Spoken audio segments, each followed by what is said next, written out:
Hello नमस्कार दोस्तों, आप सभी का फिर से हमारे यूट्यूब चैनल पे बहुत बहुत स्वागत है। तो दोस्तों, आज का वीडियो भी बहुत शानदार होने वाला है, क्योंकि आज के इस वीडियो में हम लोग मेमोरी को पढ़ने वाले हैं, कंप्यूटर मेमोरी को पढ़ने वाले हैं। इसमें हम जानेंगे कि मेमोरी होता क्या है ना। तो यूँ कहें तो इसमें आप मेमोरी का ये जो है पहला चैप्टर है या पहला पार्ट का है। फिर इसके बाद आपको दो और मिलेंगे जिसमें पूरे डिटेल्स में मेमोरी को पढ़ाया जाएगा। तो चलिए जानते हैं कि मेमोरी होता क्या है। देखिए, सबसे पहले समझते हैं कि मेमोरी क्या है। मेमोरी एक स्टोरेज डिवाइस है। क्या है? एक स्टोरेज डिवाइस है।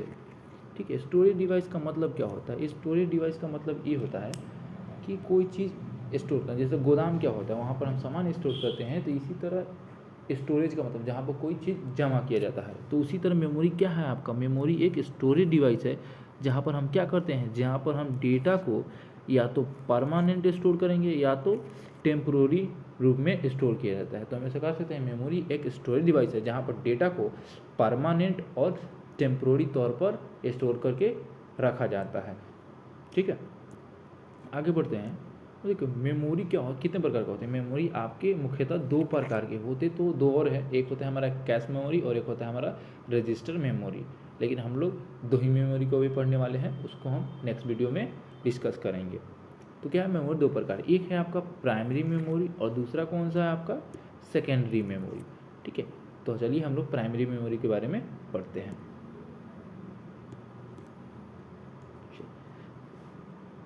प्राइमरी मेमोरी देखिए वैसी मेमोरी है जो सीपीयू से क्या करती है, डायरेक्ट बातचीत करती है, यानी डायरेक्ट इसका क्या होता है, एक्सेस होता है। आप डायरेक्ट सीपीयू से क्या करते हैं, इस प्राइमरी मेमोरी का एक्सेस लेते हैं।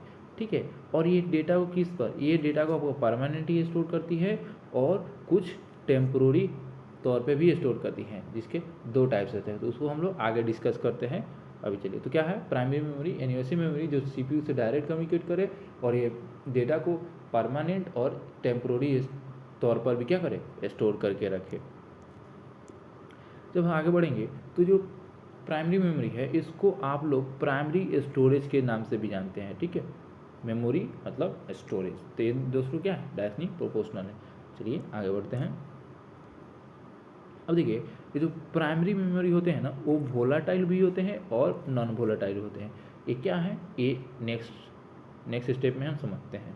तो चलिए देखिए, वोलाटाइल वोलाटाइल का मतलब क्या होता है ना, वह मेमोरी जो डेटा को तब जब तक स्टोर कर रख के रखती है जब तक कंप्यूटर आपका ऑन रहता है, और जैसे ही कंप्यूटर ऑफ हुआ तो सारा डेटा क्या कर देती है, डिलीट कर देती है। यानी ऐसे कह सकते हैं कि जो आपका वोलाटाइल मेमोरी है ये क्या है, भुलक्कड़ है, यानी लाइट कटा सारे डेटा को भूल जाएगी। अगर सिंपल तरीके जैसे मान के चलिए आप कंप्यूटर चला रहे हैं, अचानक से आपका कंप्यूटर स्विच ऑफ हो जाए तो जो काम कर रहे होते हैं, जो चीज़ खोल के रखे रहे तो वापस मिलता है, नहीं मिलता है। तो यानी क्या है, वो वोलाटाइल है। जो चीज़ों को भूल जाए उसे हम क्या बोलेंगे, वोलाटाइल। अब हम नॉन वोलाटाइल को देखते हैं। देखिए, नॉन वोलाटाइल यानी जस्ट उसका अपोजिट। वोलाटाइल भूल जाता है, लेकिन नॉन वोलाटाइल क्या होता है, सारे डेटा को स्टोर करके रखता है ना, हमेशा के लिए, चाहे कंप्यूटर आपका ऑफ क्यों ना हो जाए। तो सारे प्रोग्राम्स कहाँ स्टोर होते हैं, वो आपके स्टोर होते हैं नॉन वोलाटाइल मेमोरी में। अगर आप बात करें कि प्राइमरी मेमोरी कितने तरह के होते हैं, तो एक होता है आपका रोम और एक होता है रैम। तो इन दोनों के बारे में हम लोग नेक्स्ट वीडियो में क्या करेंगे, डिस्कस करेंगे। तो अभी वीडियो आपको कैसा लगा ये कमेंट करके बताइए, है ना। और इसका जो नोट्स है, ये जो नोट्स है इसे मैं टेलीग्राम चैनल पर सेंड कर दूंगा, है ना। आप टेलीग्राम पे अगर नहीं जुड़े हैं तो डिस्क्रिप्शन बॉक्स में लिंक है, वहाँ से जाकर आप जुड़ जाइए। तो वीडियो देखने के लिए बहुत बहुत धन्यवाद।